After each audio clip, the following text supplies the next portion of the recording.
You're tuned in to the Foxboro BeatCast, a podcast for Patriots fans by Patriots fans.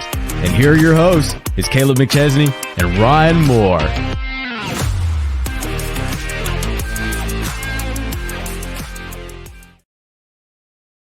Hello, everybody, and welcome to the Foxboro BeatCast. I'm your host, Kaleb McChesney. Alongside me, as I should probably have our names displayed. There we go. Our co-host for the evening is Ryan Moore. Ryan, how are you on this week one eve? We are on the night before NFL kickoff. Yeah. Well, fuck. This is a terrible start already. You had to edit that shit out. I'm not editing anything out. Yeah, fuck you. This is a beautiful start, man. This is a beautiful start. The weather's still nice. Football is better. finally back. And we are excited for another year of New England Patriots football.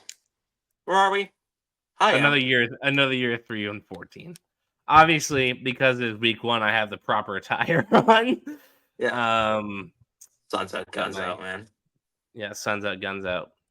My favorite Red Sox podcast. So let's just go through what we're gonna do today. We're gonna talk a little bit of Patriots. Not a ton of news coming out there. We can talk about the captains if we want to. We could talk about kind of some expectations, some bold predictions, what makes a successful season for us in 2024, 2025. Then we'll go over some stuff around the league. We'll go into a deep dive about the Cincinnati Bengals. Ryan has studied thoroughly and taken some notes. And we'll go into our picks, which is featuring a new kind of feature. And hopefully we can make you some money, or you can just ride along with us and lose some. So without further ado, as I battle through this head cold and this just massive zit on my nose, let's just get right to it. Let's get right into this Patriots football. We tried out cornerback Caleb Farley and OT Caleb Jones, two guys that we had written down as guys that the Patriots should look into. Caleb Jones was signed to the practice squad. Oh, really? Yeah. Awesome. Yeah. How about that? Now, Caleb Farley, on the other hand, no. We all know Good for Caleb Jones. We got an offensive tackle. Hopefully he can study the playbook and get out there for week 2, because I think week 1 is going to be a disaster. So yeah, we got Caleb Farley here, or Caleb Jones on the practice squad, and then Caleb Farley tried out for him, our first round pick corner. Hopefully we kind of revisit that conversation after week 1 and maybe bring him in again. We need some depth at that corner spot. Captains, Juwan Bentley, Jabril Peppers, Joe Cardona, Jacoby Brissett. Don't think I'm missing anybody, right? David Andrews. Yep, David Andrews. Just like Gerard Mayo forgot about Jacoby Brissett, I forgot about David Andrews. Yeah. But it's an Let's offensive be real here, lineman. no surprises. You want to forget about the offensive lineman, because that means they're doing a good job. Yeah. What else do I have? And then, yeah. So, Ryan, any thoughts before I ask the two questions I have written down? Any thoughts on the captains? Any thoughts on the tryouts? Go ahead, lead them out there. So, as far as the captains go, there's no surprises, really. I mean, they're getting the C patch on their jersey. Yeah. Belichick never did it, but hey, it's gonna be really interesting to see a Patriots team with the captain's badge for the first time in both of our lives, really. Ever. I don't think the old ones had them either. You'd probably be right, actually. Yeah. That's gonna be interesting. Yeah. Some people, I guess, were surprised by Brissett being captain. I'm not. The starting quarterback should probably always be the captain. Mac Jones was captain last year, so. Yeah, it'd be a red flag if your quarterback's not a captain. As far as the tryouts go or the workouts go, Caleb Jones, he's a mountain of a human being. He'll be on the practice squad. He's 6'9", 370, which, sheesh. He's still a work in progress as a player, but there are tools you can develop there, and You got him on the practice squad. It's free money. If he doesn't work out, he doesn't work out. Caleb Farley's intriguing. I think, you know what? I saw there's a deal's not imminent, but I think it hinges on medicals, and that's always been Caleb Farley's case. It's just been medicals. He's had like some of the worst injury luck in in football.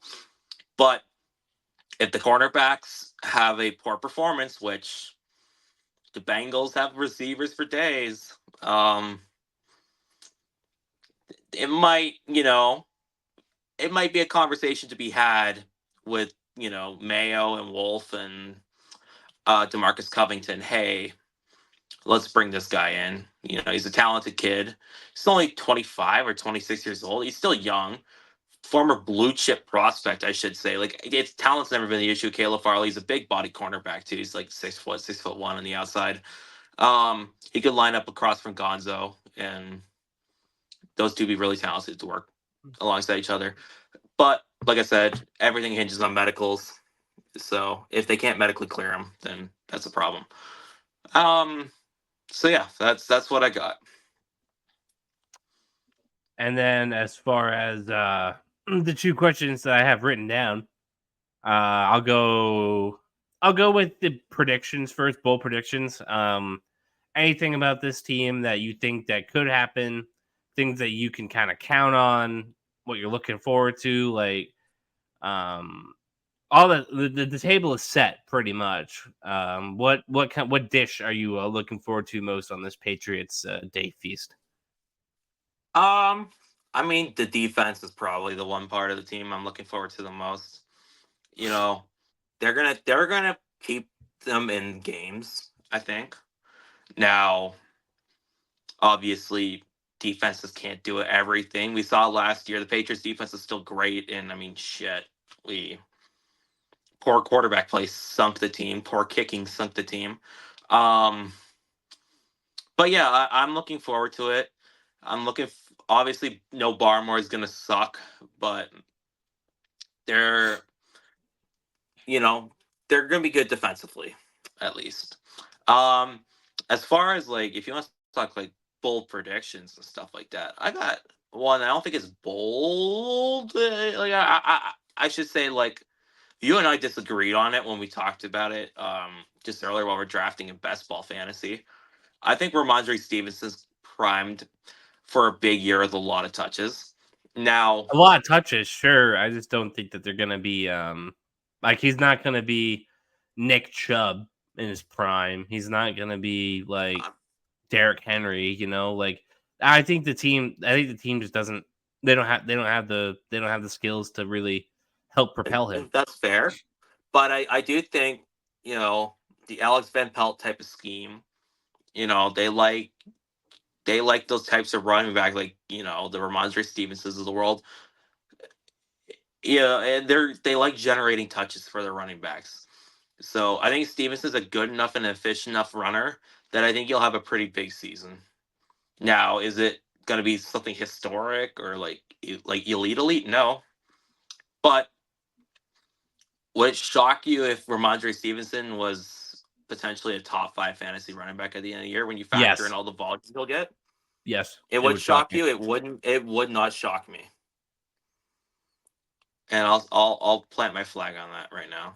But I think he's going to be anywhere from top 12 to top 16 fantasy running back. I think that's probably where I put him. He'll get close to 1,000 yards, maybe a little over, maybe a little under. I don't know if he'll cross double-digit touchdowns. We'll see. I think it's gonna be rough because he's the one guy on offense that defenses are gonna key in on because he's the one player that actually has some talent. And that's no disrespect to Pop Douglas, Jalen Polk, Tyquan Thornton, but who's the one guy on defense that you're gonna target on this Patriots offense? It's Ramondre Stevenson. Yeah, fair. It's fair. I look at volume and I just think talent plus volume. If someone on the Patriots receiver room between Polk or Douglas can at least be a capable enough threat to where teams aren't stacking the box, then I think, Ramondre will really feast off that. Speaking of the He's a great Patriots player. receiver room, speaking of the Patriots receiver room, I didn't write this down because I totally forgot about it. Javon Baker going on IG Live. I saw that. Going on a rant about a Massachusetts statey at Logan Airport telling him to get out of the way. I don't know if you've ever been to Logan Airport, Ryan, but it's Never congested. It's congested. It's hell. You got to keep it moving as any airport. You're not supposed to block traffic. And if Javon Baker's just sitting there in the way and the cop tells him to get out of the way and that's his reaction, he's got a long way to go as like a I thought person. it was about like window tinting, or am I wrong about that? From every story that I've heard, and given this is Boston Sports Radio, but these guys research a lot more than I do about the situation.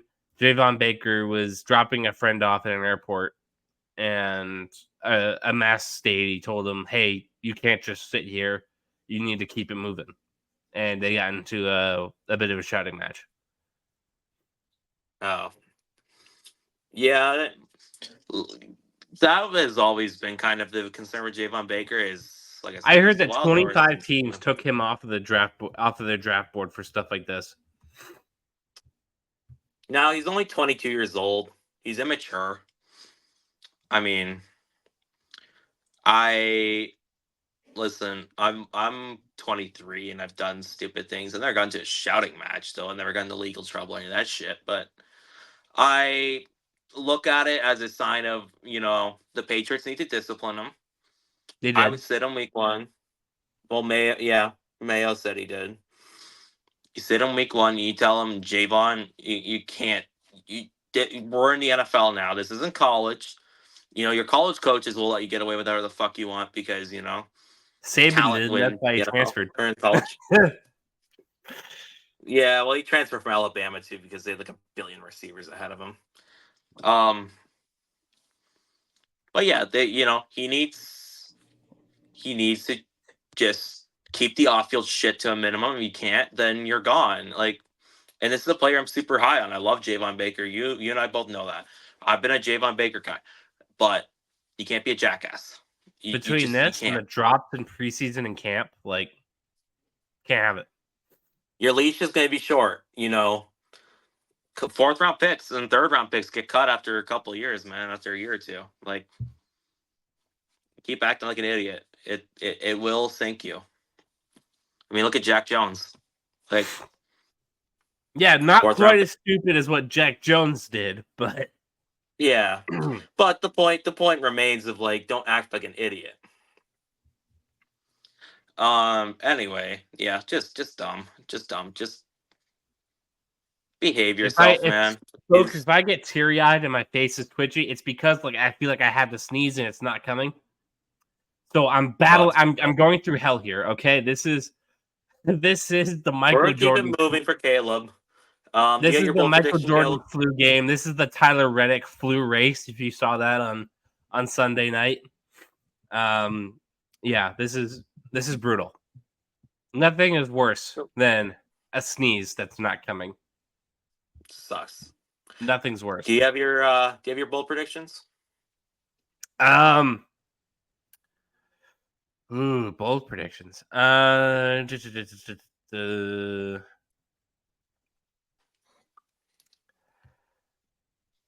It's a good question.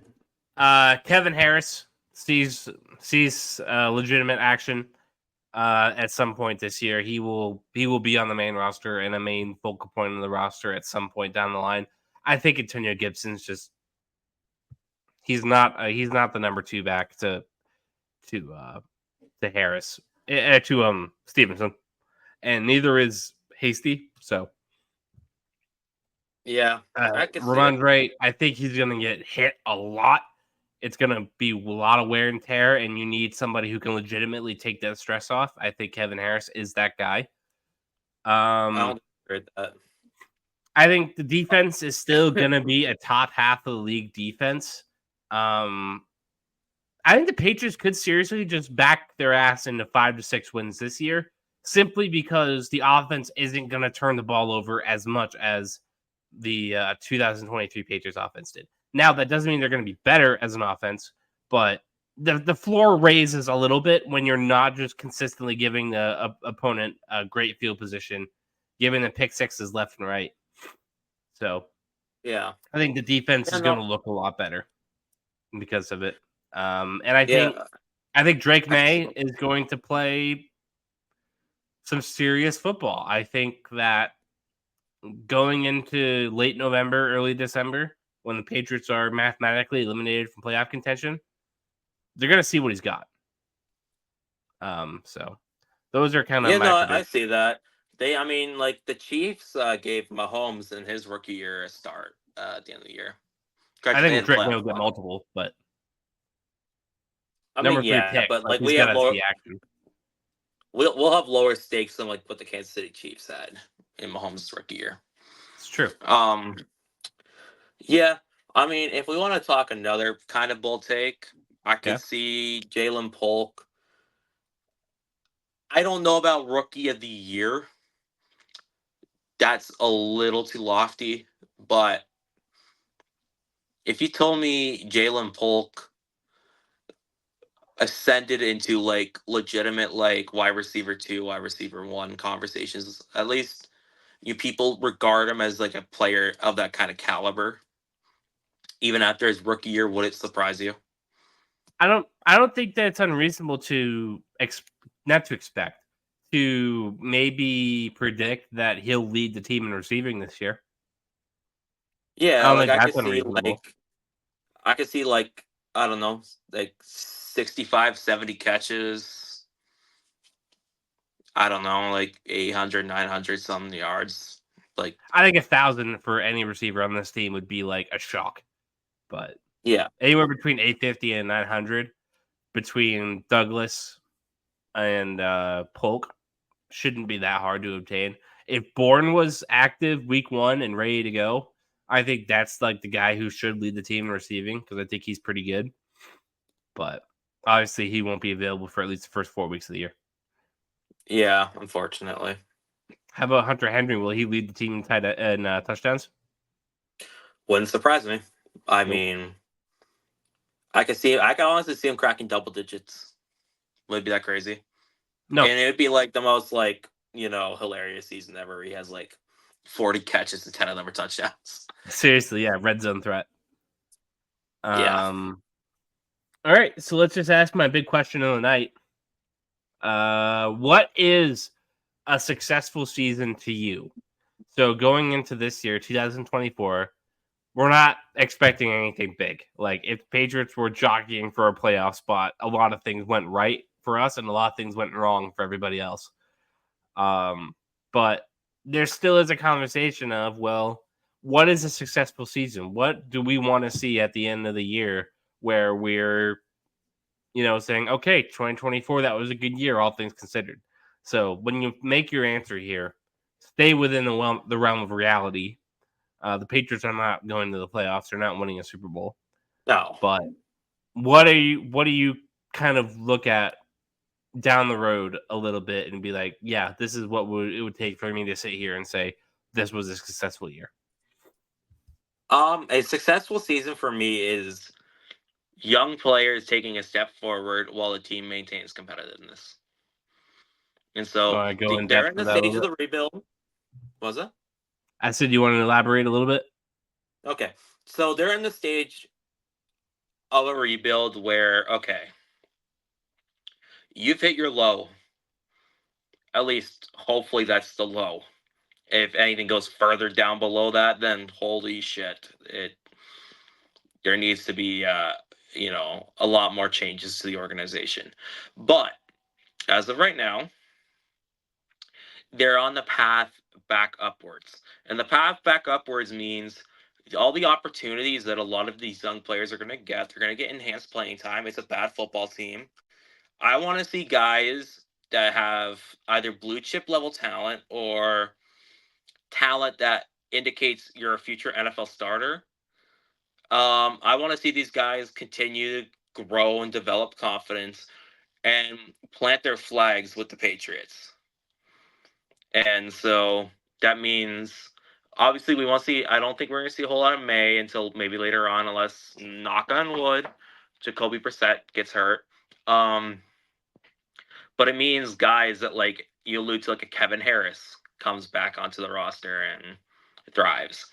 It means, Jalen Polk and, Demario Douglas and, maybe Javon Baker if he stops being an idiot, or Kayshon Boutte. Like, all these guys get their opportunities. It means any offensive linemen that are young, like you look at, Layden Robinson, Caden Wallace, even like CD Sal, even though he's a little bit older for a young player. Banged up too. He is banged up, yeah.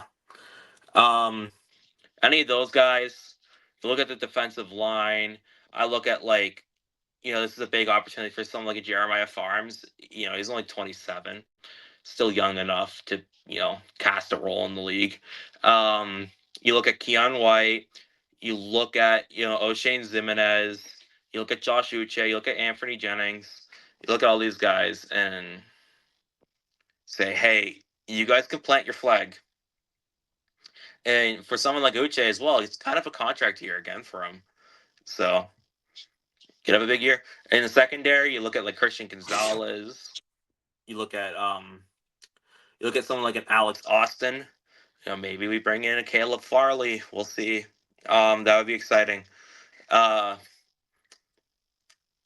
far as the safeties go, you want to see Duggar continue.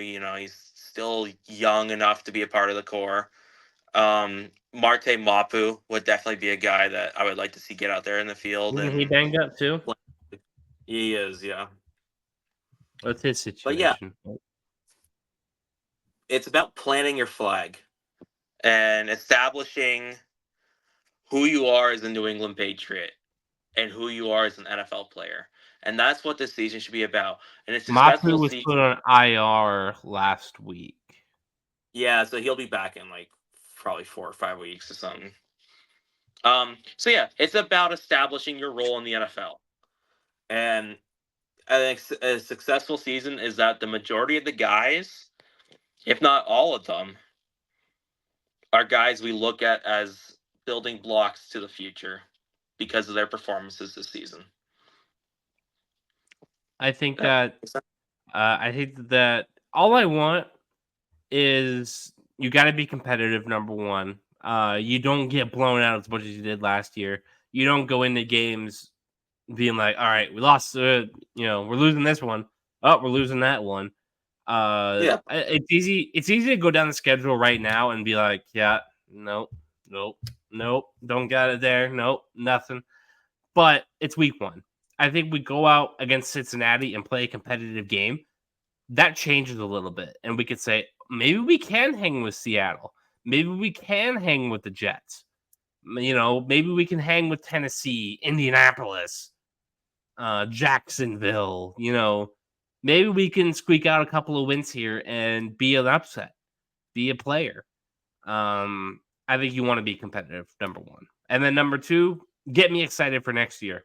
That's the big one. That's the big overarching kind of point that we're both trying to make here. And I'm just kind of being a little, I don't want to say concise. I'm being very straightforward. I'm being very cut right to the chase here. Get us excited for next year. We know that 2024 isn't going to be the year where we're jockeying for a playoff spot. 2025 could be if we make the necessary strides we need to. And this is year one of the rebuild. This is 2020. None of us had any expectations for the 2020 Patriots after Brady left, and we were just kind of bare bones. And they went and won 7-8 games that year. Yeah, I love the 15th pick. Yeah, I'm not saying that this is a 7-8 win team, but they were competitive that year. They had games where they were competitive and hanging with the best in the league. I don't see a reason why the Patriots can't hang in there and squeak out a couple and get us excited. And then at the end of the year, when everything is all done, unlike Belichick in the late years where he didn't really play the young guys when it was all done, Mayo and Van Pelt and Wolf, whoever's in charge of who's starting on game day, I know that's a big discussion over here. Play the young guys. Play the guys who are the long-term pieces of the future. Like guys like Kendrick Bourne in December, if it's all done, don't need to play that much. Hunter Henry, if you got to pick between Hunter Henry and Jaheim Bell in December, I'll take Jaheim Bell. Jacoby Brissett, obviously the easy one. Bench him and play May. It's your number 3 pick. Gotta play him at some point. Thornton, sit down. Bring in Jalen Polk and Javon Baker. Play the guys who can be a part of this long term picture. I guess I should add Tyquan Thornton. I mean, maybe at this point he's a lotto ticket at this point. He's a lock to finish the year here. I think. I don't think we're going to trade him or anything like that. A guy who I think could be traded, and this should have been the bull prediction slot, but I think Jonathan Jones could be traded. Maybe. What makes sense if he wants it and the team wants it? Capitalize on that value while you still got it. You could probably fetch a 2nd-round pick for that guy. I'd probably look at more at 3rd. Might be realistic. If he's having a great year, I don't see why 2nd's out of the question. Yeah, I mean, you could maybe, you can maybe hold the team up at the balls and get a 2nd.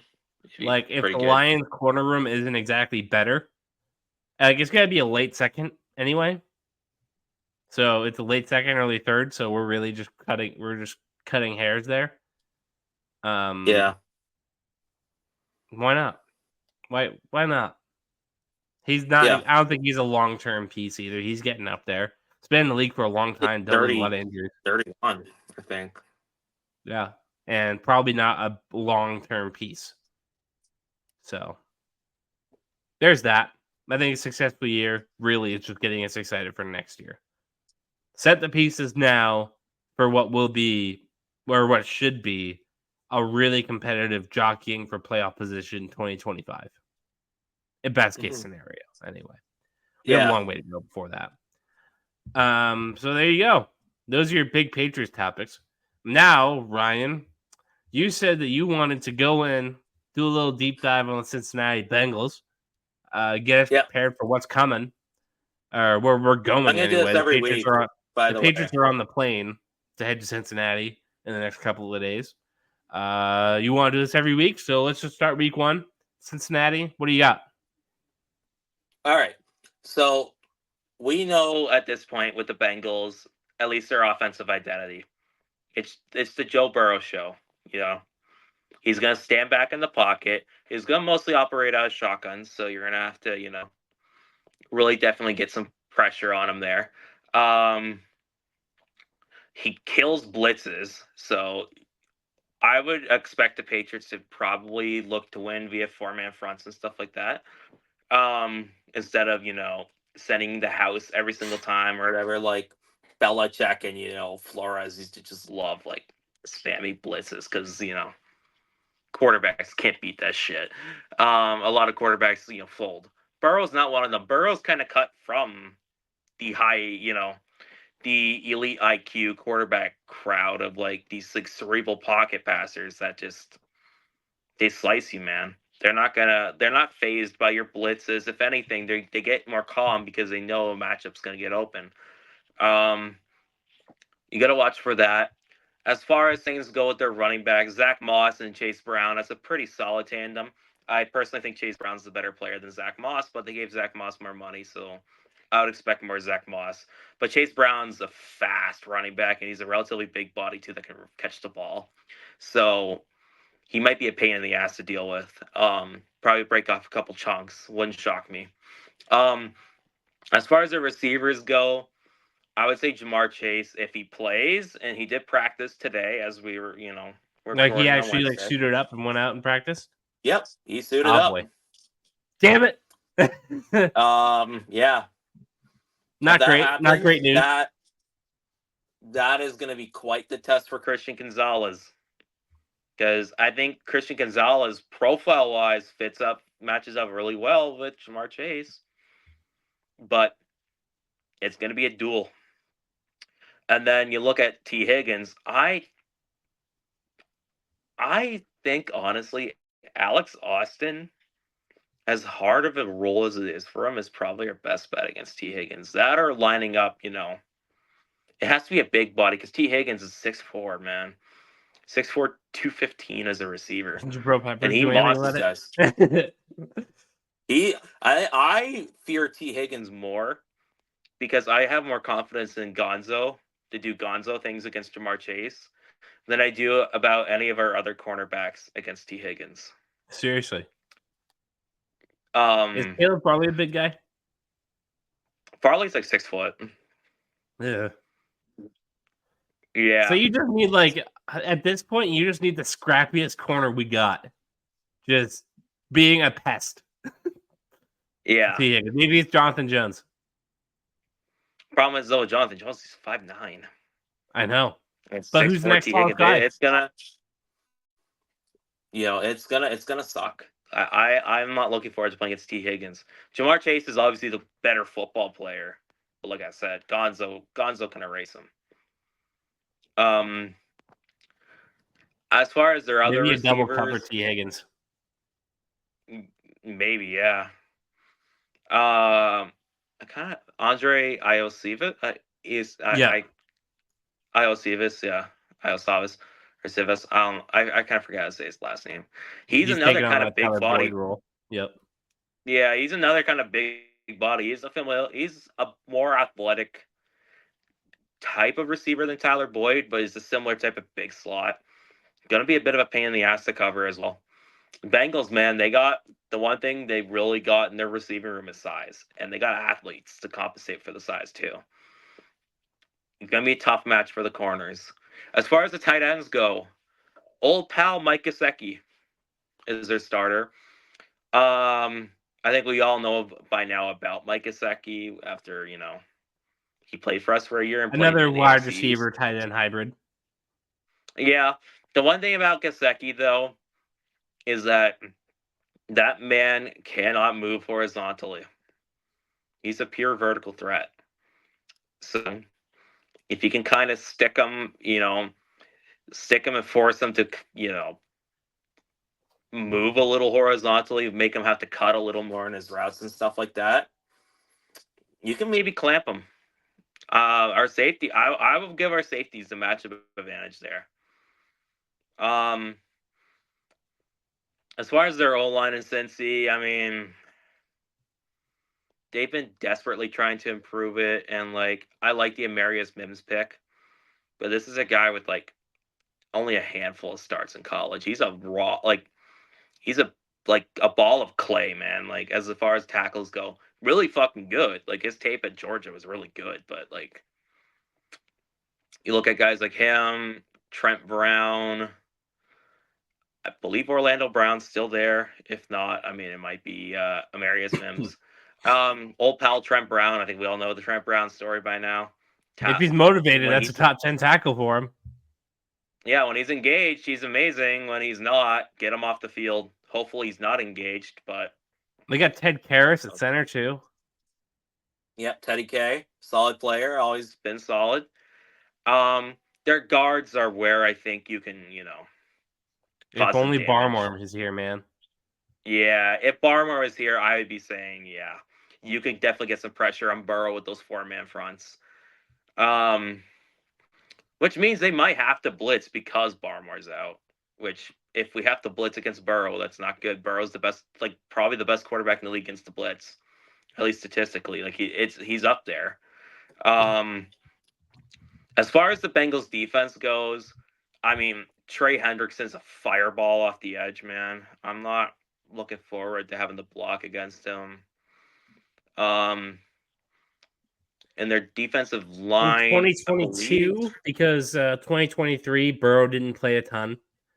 In 2022, Burrow was the 4th best quarterback against the blitz. Was he?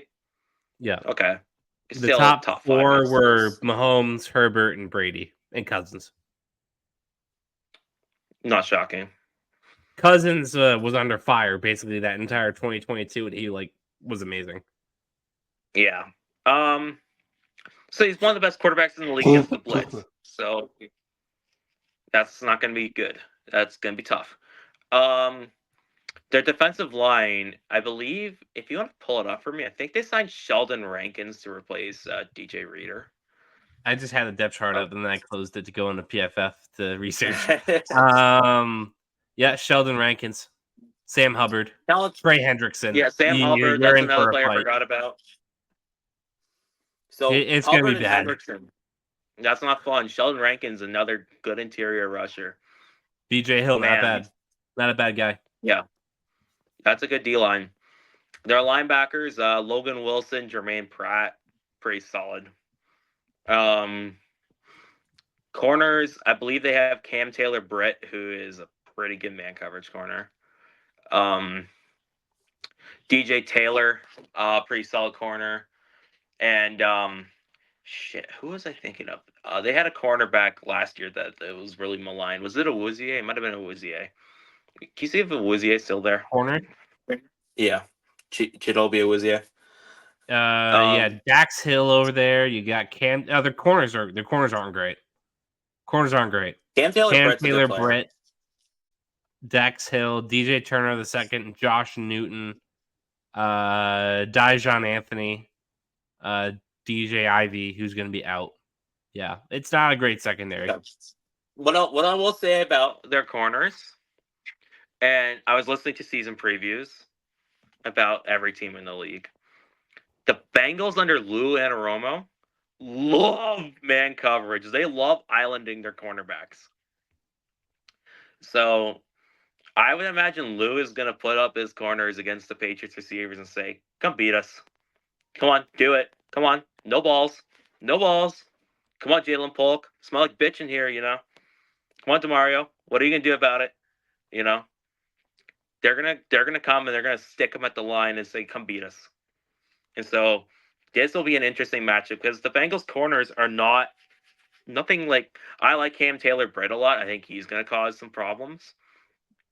But DJ Turner, he's like all right. Like he's had an up and down start to his career in the NFL. Dax Hill I like a lot, but he's kind of like a slot free safety kind of like hybrid type of guy. And the rest of their corners are just a bucket of And as far as their safeties go, can you pull up their safeties real quick? Von Bell and Geno Stone. Okay, they signed Geno Stone. Almost a Geno. So Geno Stone from the Ravens. Really good zone really good corner. I say really good zone safety. Really smart. He's never going to be out of position. He's always going to make the right play. He's going to be a pain in the ass deal. Von Bell, their third safety is also pretty good. Their third safety is pretty good. One of my draft crushes from 2023, Jordan Battle. Jordan Battle's a good player too, yeah. Von Bell is a player I would be targeting. I don't think he's that good. I think he's just all right. No. Below average safety in the league. I think you can go at him. But that would also imply that, the Patriots receivers and Hunter Henry and them would have to,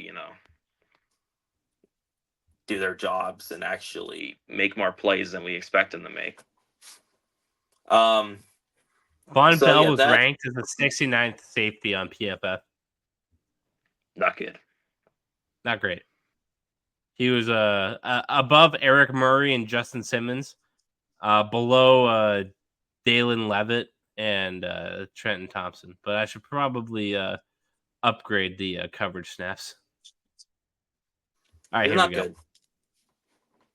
Kyle Duggar wasn't a highly graded safety last year, believe it or not. Yeah. Geno Stone was ranked 6th. He's a good football player. I'm not shocked. Yeah. Geno Stone is one of those players that just doesn't make mistakes. Yeah, when you put the minimum coverage snaps at 50%, Von Bell was ranked as the 38th safety, right below Deshaun Elliott, right above Justin Simmons. So, like I said, he's below average. He's nothing like he's at best average. Like you're splitting hairs. He's nothing amazing. Like you can target him. So yeah. And as far as like special teams go, I mean, there's special teams. McPherson's a good kicker. Ryan Ruckow. at punter. Chase Brown is listed as your kick returner. Doesn't shock me. Like I said, Chase Brown, I think, is an X factor for the Bengals. Because it wouldn't shock me if he has a few big plays. And then their punt returner is Charlie Jones. Wide receiver out of Purdue. Yeah. Yeah, Charlie Jones is... I actually really liked him his draft year. He's also like a 48-year-old rookie, though. He's a good 25. athlete, though. Yeah, he was an old rookie, though. I think he turns like 26 this year. So is there anything on this about this Bengals team that you're like the Patriots could take advantage of this? Yeah, I think their O-line is, like I said, you can win off 4-man fronts with this team because the Bengals O-line sucks. The problem is, though, is that, no Christian Barmore is going to be tough. And also, if you try to amp up the pressure, as I alluded to multiple times, Burrow will kill you on the blitz. And also, blitzing means you're going to island out guys. So, it's not going to get pretty. As far as anything else goes with the Bengals, I do think this is a big test for how the receivers are going to fare out in the NFL. Especially guys like Polk and, Polk in his debut. They're a man coverage team. They like islanding their guys. Jalen Polk, you want to be a big money receiver in the league, big playmaker? Here's your opportunity, man. It's going to be 1v1s. Use your talent, use your big frame, body out whoever they got against you. Same with, DeMario Douglas, although he's not a big body. He's the exact opposite, but use your route running chops and your athleticism. Kayshon Boutte could have another big week 1. It could. Would it shock you? No. He had a big week 1 last year. He just needed to get his 2 feet in the lines. Yeah, I forgot it was in college. But yeah, I honestly think the NFL should adopt that 1 foot rule. Why not? I'm for and against it. I think it should be both ways, one or the other.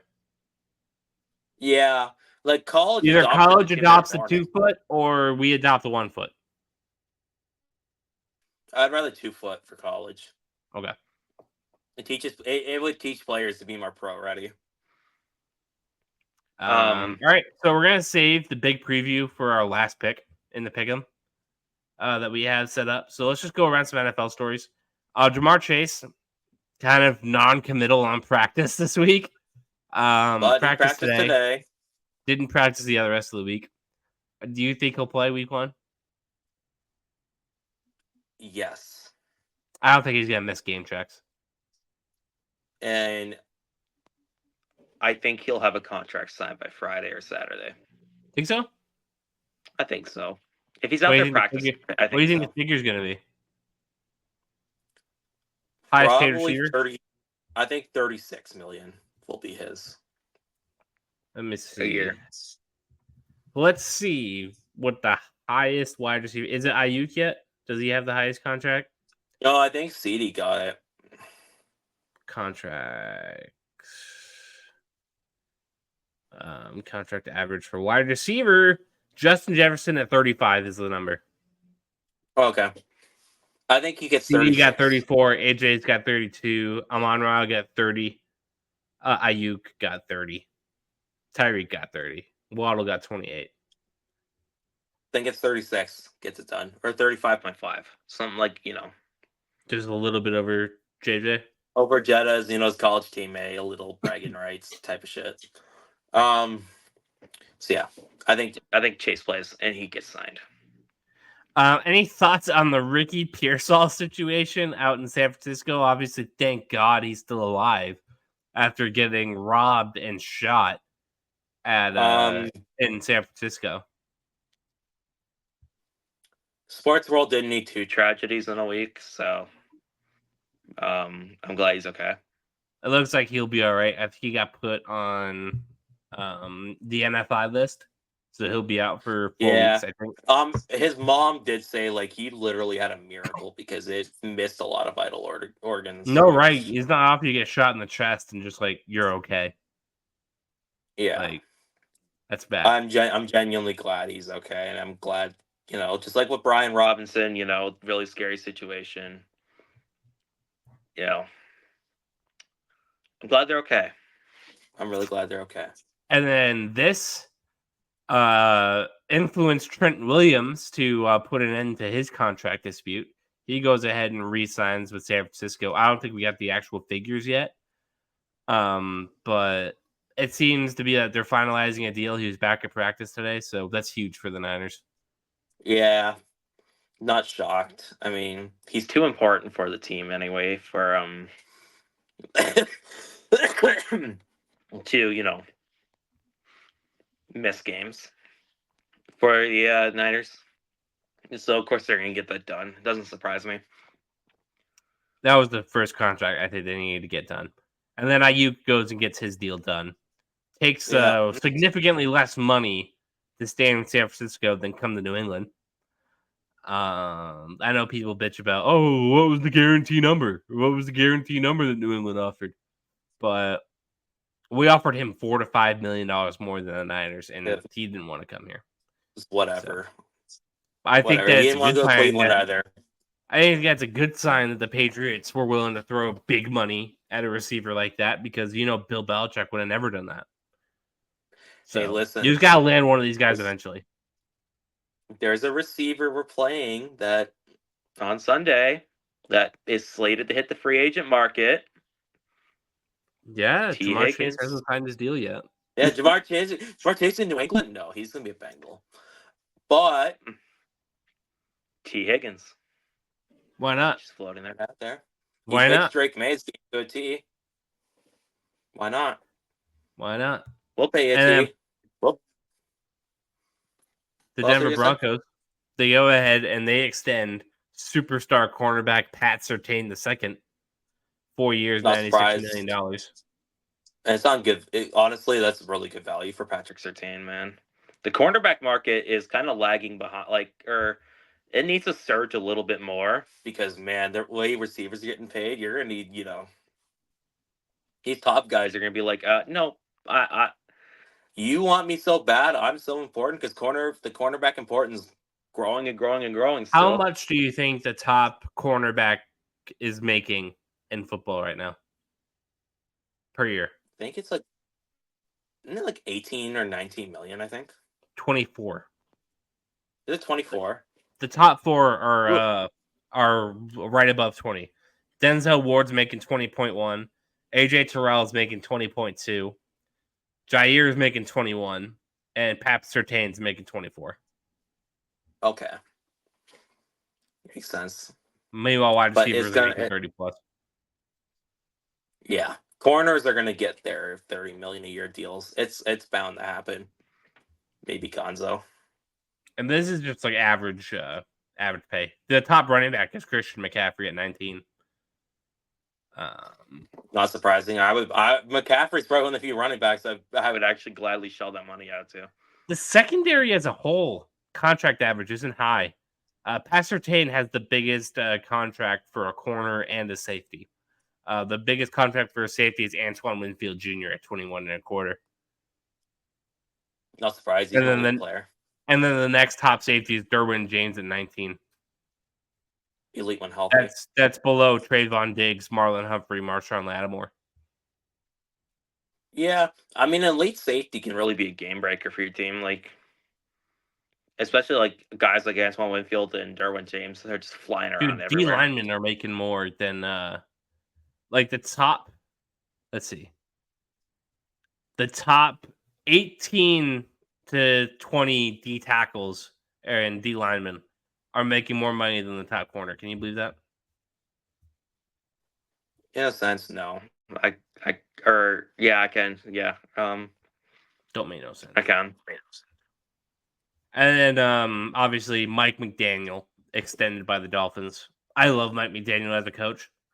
I think he's got something good going in Miami. He's just gotta get the wins. Yeah. Maybe tell his team to toughen up a little. But I think that he's the best coach in the division, and I don't think it's relatively close. Sure, but that's like not a high bar to climb. I'll be real. Listen, people were shouting Sean McDermott as a top 5 coach in the league not too long ago. He's not anymore. That's for damn sure. And then Robert Saleh should be fired immediately, but he won't. But I think that he might be the worst coach in football right now. Him and Dennis Allen. It's close. That's an interesting take. I don't know if I agree with that, but I think he's everything Dan Campbell is without, like, he's the rah-rah guy, but nobody cares. Nobody likes him. He's kind of a loser. Man. Kind of a loser. Damn. I mean, he coaches the Jets. Mike. Yeah, no, I don't see it with him. I never saw it with him. I think he was an okay defensive coordinator. And then he goes to the Jets as a head coach. He sticks by Zach Wilson way too goddamn long. Loses half the locker room. And now there's reports of the Jets locker room being an absolute mess right now. Like, nobody knows who's who. Aaron Rodgers isn't exactly being a team player. Surprise. There's no buy-in with the Jets locker room right now, from what I hear, and it's just a mess. So I think there's a real chance. There's a real chance that with that mess of a coaching staff, we sell and Hackett and the weird quarterback situation they got going over there, they could be worse than us if things play right for us and things go wrong for them.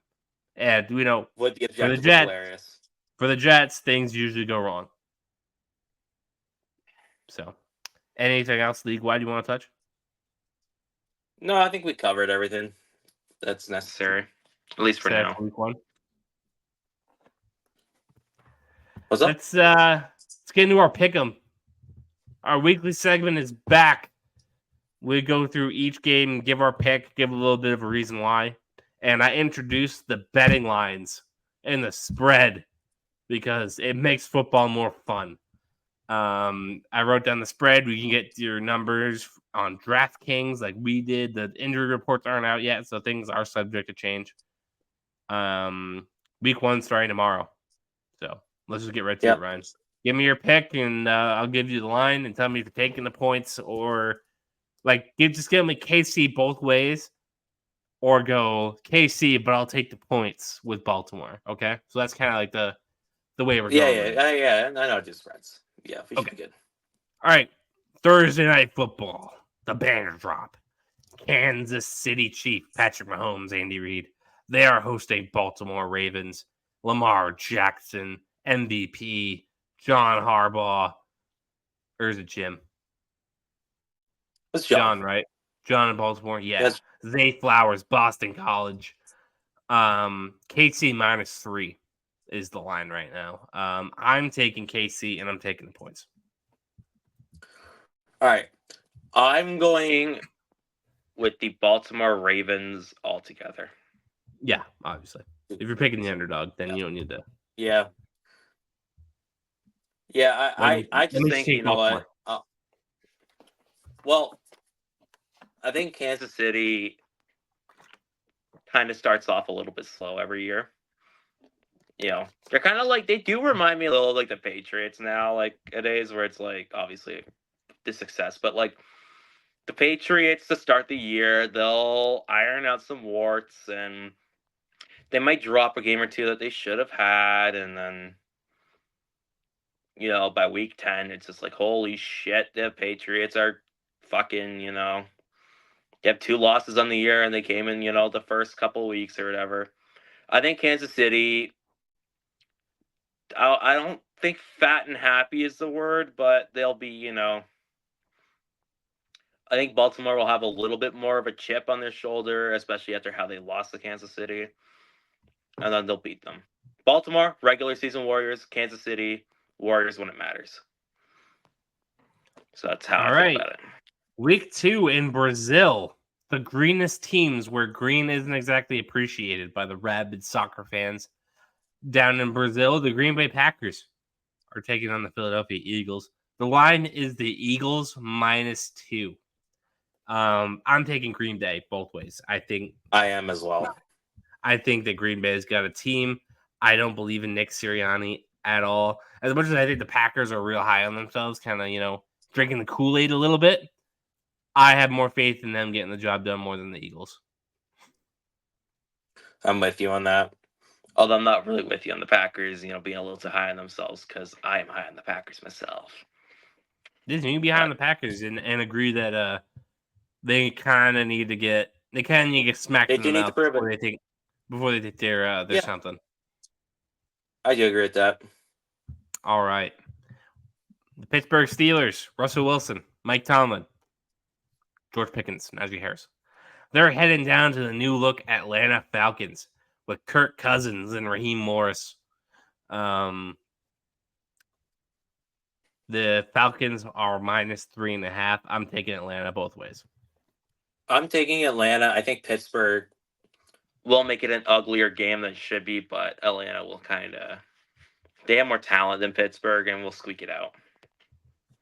3 points is too small of a spread to really have it be anything other than It's that. 3.5. It's a field goal game. Yeah. All right. What do you got for the next game? Stand by. I screwed up the spreadsheet, so I'm fixing it live. Boo. So you said Atlanta both ways? Yeah. All right. So far. This ends up being the second biggest spread of the week. The Arizona Cardinals, Kyler Murray, Jonathan Gannon, Marvin Harrison Jr., they're heading up to Buffalo to take on the Bills. The line is Buffalo -6.5. I'm taking Buffalo to win, but I'm taking the points of Arizona. I think 6.5 is way too big for a team that's improved that much. I'm with you on both of that. Yeah. I think Arizona, they're gonna lose probably by it'll be a 1-score loss. Obviously, they'll keep it competitive up until the fourth, but Buffalo will just they're a better team. They'll squeak it out. James Conner, Trey Benson, Marvin Harrison Jr., Michael Wilson's not bad. Greg Dortch isn't bad. Trey McBride is really coming into his own. Harris Johnson Jr. at left tackle, awesome start. Familiar friend Halaje Froholt is their starting center. That's Yelda. Yelda, sorry. David Collins, Mac Wilson Sr., friend of the show, friend of the Patriots. Sean Murphy Bunting, Buda Baker, Max Melton. This is a good team. Sean Murphy Bunting's in the secondary. Okay, never mind. Buffalo altogether. You're gonna take Buffalo minus 6.5? Yeah, I changed my mind. Buffalo's gonna fucking dude. Sean Murphy Bunting is terrible. All right, we'll see. Up next, Will Levis and the Titans, new look, are taking on the real new look Chicago Bears. The line is Chicago -4. I'll take Chicago both ways. I think Caleb Williams wins in his debut. I don't have much faith in the Titans at all for anything. I got the Bears. Both ways? Both ways. Yeah, come on. Titans, I think, might be the worst team in the NFL. It's going to be between us, the Giants, them, the Panthers, maybe the Raiders. Yeah. We're going to skip New England at Cincinnati. We're going to go down to Indianapolis, where Anthony Richardson makes his week 1 debut. I know. Wait, did he start week 1 for the Colts last year? I think he did, yeah. He did, didn't he? He'll be playing CJ Stroud and the Houston Texans. The line is Houston -3. I'll take Houston both ways. With you on that. I mean, it's going to be a fun game, though, I think, if Richardson plays up to the peak of what he should be. For sure. I know Zoe thinks he's a bum, but I don't know, man.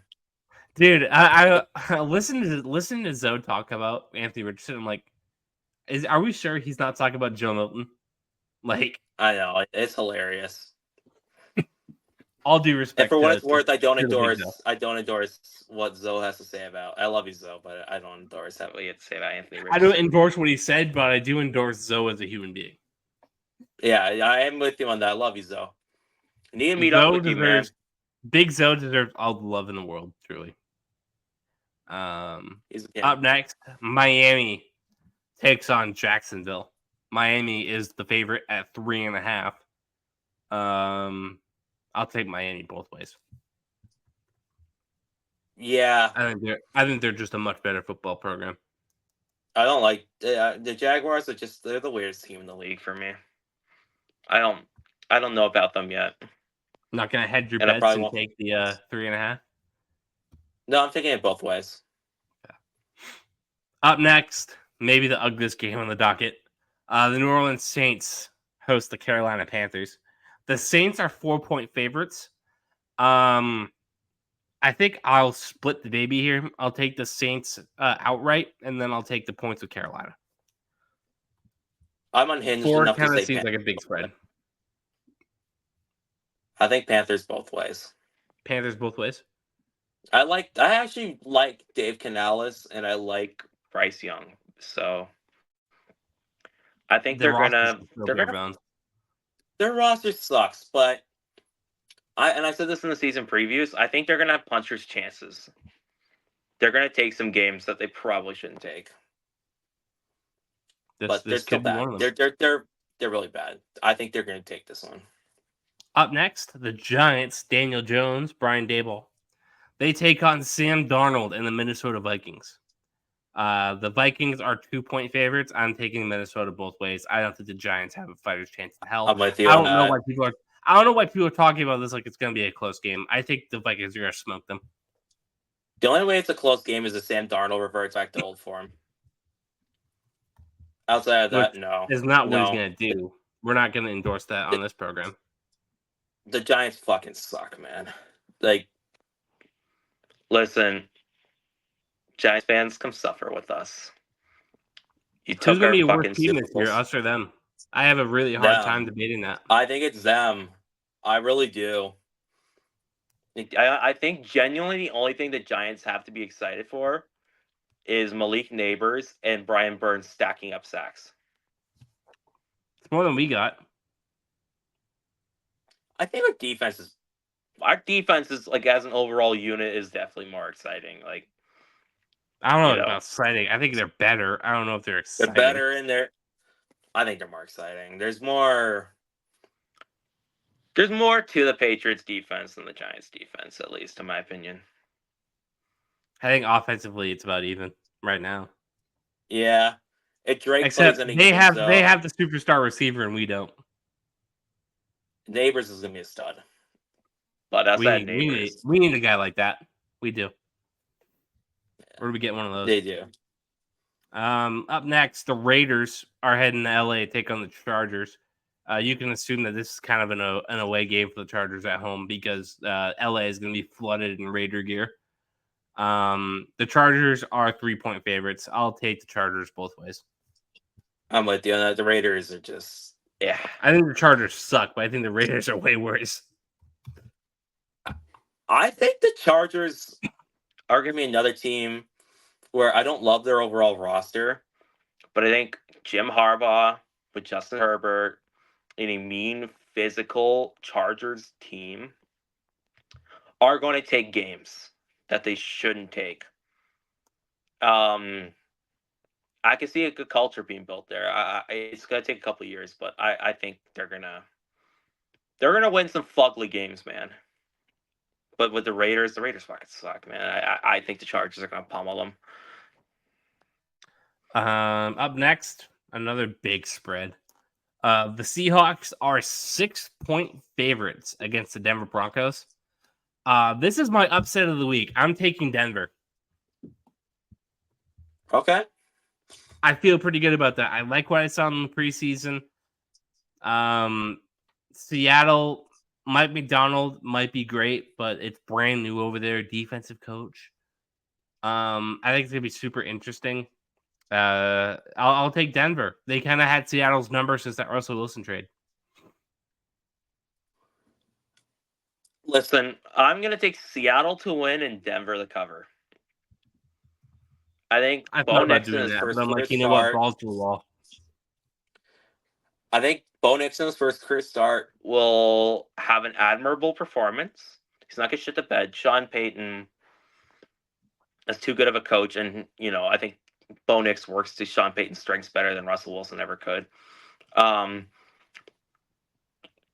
They'll have a chance, but I think I'm really high on Mike McDonald. I'm still one of the few people that really likes Geno Smith.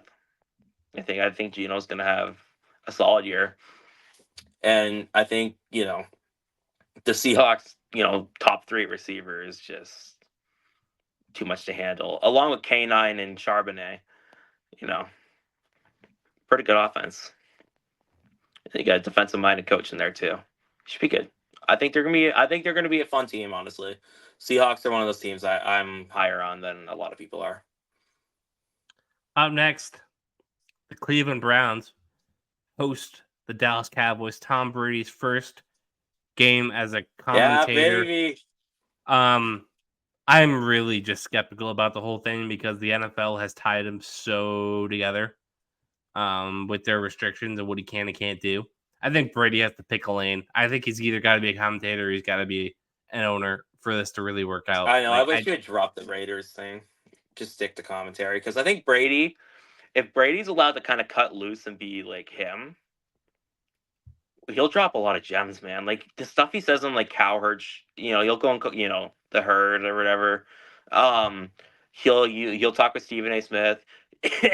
Some people call it Old Man Yells at Cloud, but like I don't see anything unreasonable with what he's saying. He's had some Old Man Yell at Cloud moments, but he's also had some reasonable, valid points. Like I look at like last year, he talks about how quarterbacks don't protect their receivers, and like I fully agree with that. Like look at how like a lot of quarterbacks are just kind of like, fuck it, I'll throw it into like double or triple coverage because I can get away with it because if the safety hits them, it's gonna be a 15-yard penalty and blah blah blah blah blah. And it's like, as much as it sounds like a back in my day, in Brady's era, you couldn't really do that. Like against like a Ray Lewis, a Ronnie Harrison, any of these guys, man. Ryan Dawkins, you throw that fucking ball over the middle, your receiver's turning into red mist. You can't do that. And they wouldn't get penalized for it either. You have to protect your players. I agree with Brady on that. I don't care if it's an Old Man Yells at Cloud thing. I stand on that. I stand on that business. Anyway, how do we turn it into a Brady thing? I don't know. Because it's you and Tom Brady. It's me and Tom Brady. You're gonna make me point out whatever game that Brady's commentating every week. I did it because week 1. I'm not making note of it ever again. Oh, I am. Cleveland is 2.5 favorites over Dallas. I think that's a stupid line. I'm taking Dallas both ways. Yeah, I'm not really overly bullish on Cleveland. I think they got a good team, but do you really have faith in Deshaun Watson? Yeah, do you think he can like revert back to form? I don't. Dude, you see his cap hit? His cap hit? $70 million. Yep.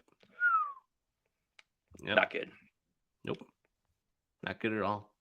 Up next, Tampa Bay hosts rookie Jaden Daniels in his debut. Tampa Bay lost Dave Canales. Tampa is 3.5-point favorites. I'm taking Tampa both ways. Yeah, I'm with you on that. I will say at the Commanders, I do think there's a little more optimism to be had with them, but I think it will come later on in the year. I really like Jaden Daniels, so I'm not right now, not yet. Tampa's I think by the end of the year. I think by the end of the year, he's going to be looking really, really good. But it's going to be a tough first stretch. Yeah, I agree. Up next on Sunday Night Football, the Los Angeles Rams head back up to Detroit where their season ended last postseason. Take on the Lions. Stafford might finally get a welcome home that he kind of deserved. Obviously, in the playoffs, little bit different circumstances. Not really going to roll out the red carpet for the guy. But week 1, I feel like Stafford more than earned that. Yeah, it's more a certain somebody who used to come on the show pretty often disagrees with that take. It thinks that the Lions don't owe Stafford anything, which I think is a stupid take. Maybe his worst, but I think that Stafford. I think Stafford more than deserves a welcome back video. Thanks for everything. I agree. I hope that the Lions do for him week 1.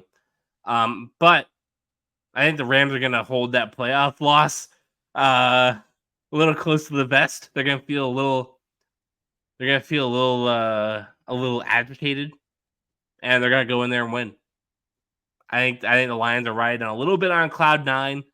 Something needs to bring them down a little bit, and I think the Rams are a good team to do that. I'll take the Rams here as 3.5 point underdogs. I got Detroit winning and covering. So you just disagree with everything I said. Yeah. Someone needs to play villain.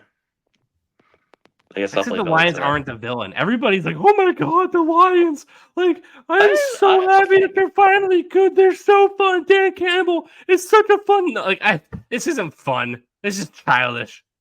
We need Tristan on the show. It's child's play. It's I don't get what is the aura with Detroit. We're gonna bite your kneecaps. Ugh. Like, I don't care. Get out of here, Vader. Like, good lord. This isn't pro wrestling. This is the National Football League. Be an adult, okay? You can be fun, but don't be stupid. The Lions just feel stupid. I'm pulling for the same old Lions to come back. I know it's not going to happen, but I know that the Rams are a professional organization with a ton of talent on both sides of the football. Sean McVay is 3 times the coach Dan Campbell is in his dreams. Stafford is a better quarterback than Jared Goff, and hopefully that's enough. So I'll take the Rams as 3.5 point underdogs against the Mickey Mouse child's play Detroit Lions. Up next, the New York Jets heading over to Levi Stadium, take on the NFC champion San Francisco 49ers. Rodgers and the 49ers have kind of a rivalry themselves, have a long dated history going back to the 2005 draft. Rodgers doesn't have a particularly great record against the Niners. I don't think this improves as the Niners are 4.5 point favorites. I think it's interesting. I think 4.5 is an interesting line. I think Rodgers always makes it close against the Niners. Yeah. So I'll take the Niners at 4. I'll take the Niners outright, but I'll hedge my bet. I'll take the Jets at 4.5. I'm taking Niners outright altogether on both the money line and spread. I think that's pretty likely, but I'll take my chances. I like being risky guy. I'm a big fan of that.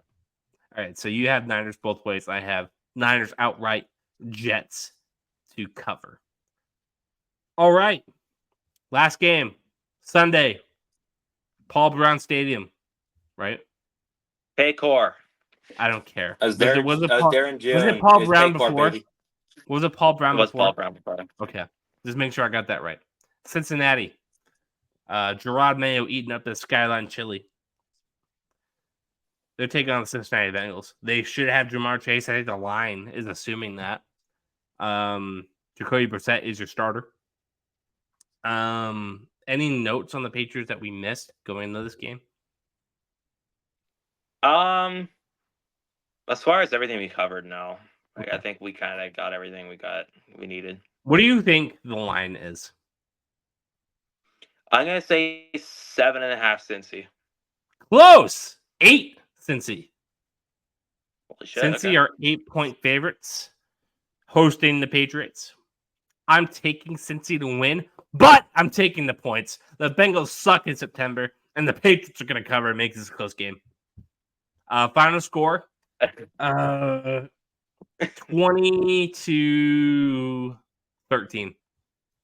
They get within a point. I'm going to go Bengals win outright and the spread outright. You're a hater. 24-4. Fuck. 10 points. I will be at. You don't I think will the be at Patriots can get you 10 points of the September Bengals? This team kind of sucks. That's absurd. It's Cincinnati in September. They lost to Pittsburgh last year with Kenny Pickett. I am paying $200 American to be at this fucking game. All right, folks. He's saying American dollars because he's Canadian. Yeah, well, So what Yes. does he know about American football to be saying the Patriots cannot get within one possession of the Cincinnati Bengals in September? that my middle finger. That fuck you. Unlike Fuck you, boy. unlike a homebred New Englander who believes the Patriots can get within 8 points of the Cincinnati Bengals in September. Joe Burrow handing out interceptions like they're hotcakes. No real running back one back there. Jamar Chase doesn't even want to be there. T. Higgins doesn't want to be there. The secondary blows. Patriots can easily get within one possession. They suck, Mike. The Bengals They do. suck. They do, except I'm taking the Patriots to get within 8 points. I think it's realistic. I think it's going to happen. All right, we'll see. I wonder what that Listen, parlay I was would at. prefer a Patriots win. I'm in the fucking building, man. While we're here, do you want me to see what that parlay would cash out at? Like if I took all the picks. I'm gonna need you to speak for a little bit as I get through this here. No dead Okay. air. Talk No about why dead you hate air. the Patriots. Okay. I hate the Patriots because I'm realistic about their Chances against the Bengals, and even though the Bengals suck dick in September, It doesn't matter anyway because, you know, the Patriots suck dick even more, unfortunately. And that's the truth of the things. We have a kind of bare bones roster. Their defense, and Cincy sucks, but our offense isn't anything to write home about. They love, like I said, anything man on man with them is going to be a challenge because I don't know if our receivers can. It's a big prove it game for them. It's a big question mark game. Jacoby Brissett did not look good in the preseason. Our O-line looked even worse. I love Ramondre, and like I said, it wouldn't shock me. Ramondre is a huge year in fantasy, but let's be real here. It's also gonna be really tough for him as well because the Bengals front seven is pretty good. Yeah, I don't know, man.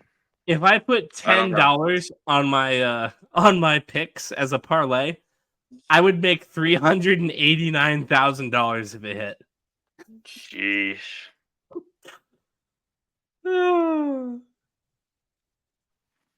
It's pretty good, man. Yeah, but I need 16 games to hit. Yeah. $389,000. What would I do with that? Pay off my college loans? Probably. Season tickets. Buy a bigger Push- TV. New car. Finally Patriots be able to season afford Sunday. Finally be able to afford Sunday ticket. Don't need it with a Fire Stick. Oh yeah. Are you gonna be able? So You're- you're gonna be there week 1 against I am. Cincinnati. Where are you sitting? Nosebleeds, but I mean, if you want to pay up like my college tuition to go sit lower bowl, when you know what, man, I miss when the Bengals fucking sucked because I got to see Tom Brady play for $90 in the lower bowl. Now Those the seats roles are now reversed. like $500-$600 a piece. Just as curiosity, let me look at what the Patriots home opener tickets are like against Seattle week 2. I won't be able to go. I do want to go to a Patriots game this year. Don't know where. Like not where. I don't know when. Got to kind of pick a game that against a team that I think is interesting. But Seattle, you can get in for $160. Yep. Not bad. That's with fees. Any seat worth a damn? It's about a little over $300. Yeah. A little pricey. Like that's $300 right there. Not terrible. No. And we'll see what it looks like in December when they can't give away those tickets fast enough. Maybe I'll make a Could trip go to up the to Chargers Boston. game. Could go to the Colts game where they're wearing the red uniforms on the 1st of December. That could be the move. 1st of December. A little chilly. Yeah. $242 for row 21 in the corner. Mind you, those tickets will decrease when They will. the team sucks. But maybe Drake May plays, and I buy it now, and then the price spikes. Yeah, maybe. I am gonna go to a Bruins game this year, though. I'm eyeing. Smart. I'm eyeing one of the first Sundays in November against the Kraken, or the week after that when they play the Stars. Yeah. I guess while Leaning we're on the Kraken. subject of hockey, I'm leaning Kraken. yeah, Kraken should be Interesting. I guess while we're on the subject of hockey, can I have a few go ahead. minutes? to talk about my guy. So I know obviously this will actually be close to home for a lot of Patriot fans that follow college hockey. I'm a Columbus Blue Jackets fan, What's the and Railer guy? Yeah. Unfortunately, last Thursday, tragic accident happened with former Boston College Eagle, two former Boston College Eagles, Johnny and Matthew Gaudreau. Both of them tragically passed away at the ages of 31, and I believe Matthew was either 29 or 30. Yeah, this news is really shaking up. Honestly, I didn't want to discuss at the beginning of the show, have a depressing start to the show. But you know, everything that has been said about both these guys is they're gems of human beings. They, they've done a whole lot for hockey in, in the East Coast of the United States, whether it be Southern New Jersey where they're from or in the Boston area, obviously being Boston College Eagles. And obviously we know Johnny is Johnny Hockey, a remarkable hockey player, man. Just one of the best American hockey players ever. I'll plant my flag on that. Like if you look at the stats, the seasons he's had, the peaks he's had, and a true underdog story. Both him and Matthew. Well, Matthew never made the NHL. He played professionally. Worcester Raider legend, by the way. Yeah, played in Massachusetts. So, like I said, they had flags planted in They were Massachusetts. both Worcester boys, man. Love the Railers. Well, Johnny wasn't. Johnny made straight to the NHL. Johnny didn't play for the Worcester Railers? No, Johnny, dude, he went like straight from college to the NHL. He was the best player in college hockey. Man, he won the college equivalency of the Heisman in college hockey. Well, the reason why it's called Johnny Hockey, man, is because of the shit he did at Boston College. And so I know it's gonna be preachy and it's gonna state a little bit of the obvious, but I don't care. I'm gonna keep hammering home until I die. If you're gonna go out and you're gonna hang out with your buddies and stuff like that, and you're gonna ingest drinks, you're gonna go to the bar, whatever the fuck. Listen, neither of us are above that.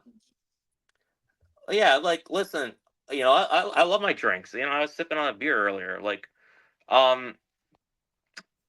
if you're gonna do that shit, please, for the love of God, if you have the money to go out and spend some money on fucking alcohol and all that stuff, you have the money to afford an Uber or a Lyft or a taxi or shit, a walk, get home that doesn't involve your car.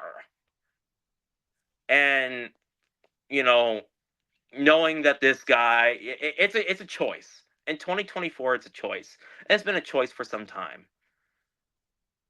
And seeing how remorseless this guy is, and just I'll have to stop myself because seeing how remorseless he was made me irate to levels I never thought I could get. But apparently, he had open beer cans in his car too, and he had drunken road rage, and just reading up on it, just reading up on the things that took place ahead. It was just strange set of circumstances that got two people killed. Everything about it was so preventable. And my community's reeling. I live in Central Ohio. Johnny Gaudreau means the world to us. Calgary's reeling. Calgary, Alberta, in Canada is reeling. Johnny Gaudreau meant the world to them. Southern New Jersey's reeling. The Gaudreaus meant the world to them. Boston's reeling. The Gaudreaus meant the world to them. Johnny and Matthew, thank you for everything. Any note on the Blue Jackets doing anything with like his number or anything like that? Well, we had a candlelight vigil outside the arena today. we had some players speak to the media, and We'll see how it Wasn't- goes. What goes from there. yeah, I think we're gonna retire his number. I think no Blue Jackets ever gonna wear that again, and nor should they, and no one in Why not? Calgary should ever wear it. And you know what? I would take it. I don't know if Boston College. I think Boston College should retire his number. Did they win a national title with him? Yeah, Okay. That's the bare Yeah. minimum for me. I believe he did. Go ahead. I believe he did, or if he didn't, he came up short. But he won the Hobie Baker with them, which is the Heisman. It's the college hockey Heisman. That's what matters. Anyway, all it's to say is just rest in peace to both of them. I'll miss them. I think the whole world, like whole hockey world, whole sports world will miss them. And like I said, please don't fucking drink and drive. There's too many, or even don't drive impaired. I'll take it a step further. Because people will get high and get behind the wheel like a bunch of fucking idiots. And it's just as bad. Just stop, people, please. And yeah, that's what I got. Thank you, Johnny. Thank you, Maddie. Rest in peace. You want to talk about And- hockey at some point down the road with Tristan? See if we can I get would him love on. to. We can do a prediction show. I'd love to in October before the season starts. Yeah. Shit, I'll do it next week. I don't care. Let's wait till October. Let's. right. Like I said, there's a team. My team kind of is missing a player, tragically. To do No that. rush to really fill that spot. Yeah. Let's see. Let's look at the Let's wait till calendar. October. What's the calendar look like for October? Images, October 2024. Pick a day. So the first is on Tuesday. We're recording. BeatCast is Tuesday and Wednesday. Maybe the 5th. That's the first Saturday of October. I can maybe do the 5th. We'll see what Tristan's up to. He's got a new laptop. He's got a Perfect. shiny new camera. Yeah. Anyway, yeah. All right. Well, that's So- Foxboro BeatCast, everybody. Make sure you like and subscribe. Make sure you follow the page. Make sure you like the show, share the show, subscribe to the channel, comment your thoughts. And we'll be back for therapy Wednesday after the Patriots week 1 against the Cincinnati Bengals. Thank you for watching. Yep. And we'll see you next week. Go Patriots. Let's go. Patriots, baby. Thanks for tuning in to this edition of the Foxboro BeatCast. Make sure you like and subscribe and follow us on Facebook and Instagram.